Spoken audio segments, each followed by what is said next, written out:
दोस्तों आज हम पढ़ेंगे आयोनाइजेशन एनर्जी के बारे में। जो जो क्वेश्चंस पूछे जाते हैं नीट जेई और कहीं भी जो क्वेश्चन पूछे थे, आप सारा कवर करेंगे। बहुत ही आसान तरीका है, बहुत ही सिंपल तरीका है। देखिए स्टार्ट करता हूँ मैं पहले एक एक बेसिक चीज़ से। तो what is ionization energy? Ionization energy is the amount of energy required to remove electron from an atom in its isolated gaseous state। अब ये आप बोलोगे यार इसमें क्या डेफिनेशन में कुछ चीज़ है, नई पुरानी कुछ भी नहीं है। आपको क्या करना है, कोई भी मेटल सॉलिड स्टेट में होती है, उसकी लैटिस होती है मेटल की। आपको सब्लिमेशन एंथैल्पी देके उसे एटॉमिक फॉर्म में लाना है, मींस गैसियस फॉर्म में लाना है, और उस गैसियस फॉर्म में आयोनाइजेशन एनर्जी देनी है और उसका इलेक्ट्रॉन निकालना है आपको। तो जो एनर्जी चाहिए that is called ionisation energy.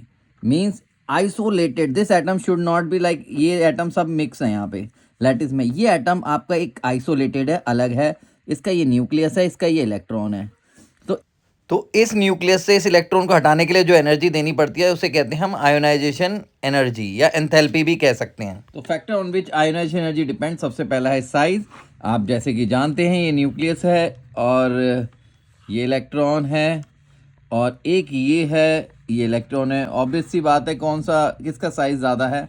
Obvious सी बात है इसका साइज ज़्यादा है, इसका साइज कम है। अब ये न्यूक्लियस इससे यानी इलेक्ट्रोस्टैटिक फोर्स किस पे डिपेंड करता है? Force inversely proportional to square of distance. जितनी ज़्यादा डिस्टेंस होगी उतना फोर्स कम होगा। तो यहाँ पे ये फोर्स कम है और यहाँ पे ये फोर्स स्ट्रांग है। तो ऑब्वियस सी बात है यहाँ से इलेक्ट्रॉन निकालना बहुत ही आसान होगा क्योंकि न्यूक्लियस के इफेक्ट में कम है ये। तो अगर हम साइज से बात करें, size is inversely proportional to ionization energy. मतलब जिसका ज़्यादा साइज उसकी आयोनाइजेशन एनर्जी उतनी ही कम देनी पड़ेगी। अब देखिए, अब ये इलेक्ट्रॉनिक कॉन्फ़िगरेशन पे भी डिपेंड करती है। जिसकी स्टेबल इलेक्ट्रॉनिक कॉन्फ़िगरेशन उसका आयोनाइजेशन एनर्जी ज़्यादा। अब जैसे कि हम lithium, beryllium, boron, carbon, nitrogen, oxygen, fluorine, इसमें देखते हैं left to right size decrease होता है। नाइट्रोजन का साइज बड़ा होता है ऑक्सीजन से, तो ऑक्सीजन का साइज कम है। मैंने आपको बताया ionization energy inversely proportional to size. तो साइज इसका कम है तो आयोनाइजेशन एनर्जी इसकी ज़्यादा होनी चाहिए थी, लेकिन यहाँ उल्टा हो गया है। यहाँ आयोनाइजेशन एनर्जी ऑफ ऑक्सीजन कम है और आयोनाइजेशन एनर्जी ऑफ नाइट्रोजन ज़्यादा है। इसका रीज़न ये है कि जो नाइट्रोजन की कॉन्फ़िगरेशन है वो स्टेबल 2p3 है, 1s2 2s2 2p3, वो हाफ फील्ड है और हाफ फील्ड से इलेक्ट्रॉन निकालना काफ़ी डिफिकल्ट होता है, फुली फील्ड से भी डिफिकल्ट होता है। तो नाइट्रोजन यहाँ पे इलेक्ट्रॉनिक कॉन्फ़िगरेशन स्टेबल होने के कारण ज़्यादा आयोनाइजेशन एनर्जी कैरी करता है अपने दोनों तरफ, अड़ोसी पड़ोसी से, मतलब कार्बन से भी और ऑक्सीजन से भी। एक ये एक्सेप्शन हो गया। दोस्तों शील्डिंग इफेक्ट एक और इफेक्ट है जो आयोनाइजेशन एनर्जी डिपेंड करती है। What is shielding effect? Suppose करो this is nucleus and these are the outer most, this electron इससे अंदर ये है।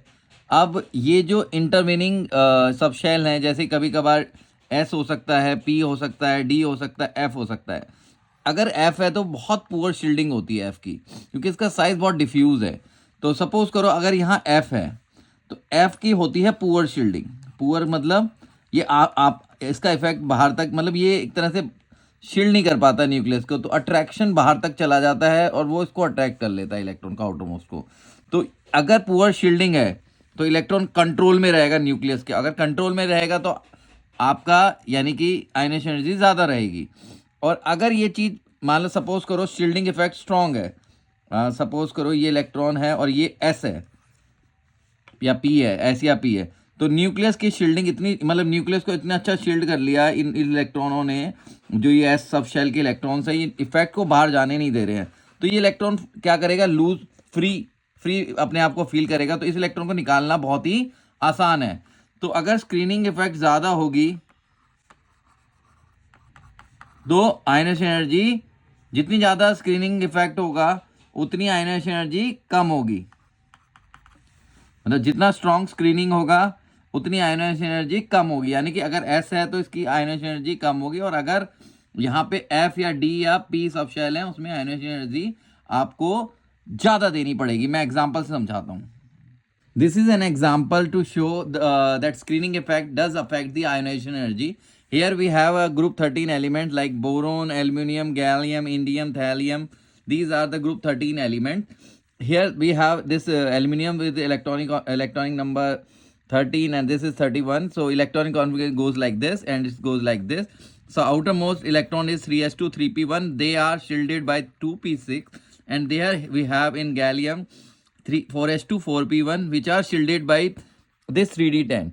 Now we already know that this 3d10 and d electrons have poor screening as compared to p. So these are having a very low screening effect. So nucleus will tends to attract these electrons. So in that case, these electrons are strongly held. So ionization energy will be higher for this, and it will be lower for this, because it has a 2p6 which has a strong screening, and so the electrons are very loosely held by the nucleus. Nucleus does not want to attract these electrons because p is already shielding this from the nucleus. So it has a low ionization energy. That aluminium has a low ionization energy than your gallium. So ionization energy of aluminium and gallium, we are expecting the gallium size should be high, but it is less in size. So if it is less in size, so ionization energy of gallium would be high. So this would be like this. I hope आपको ये अच्छा लगा होगा. मैंने ionization energy समझाया. मैं next topic में आपको इलेक्ट्रॉन गेन एंथैल्पी के बारे में सिखाऊंगा, तो प्लीज़ स्टे कनेक्टेड.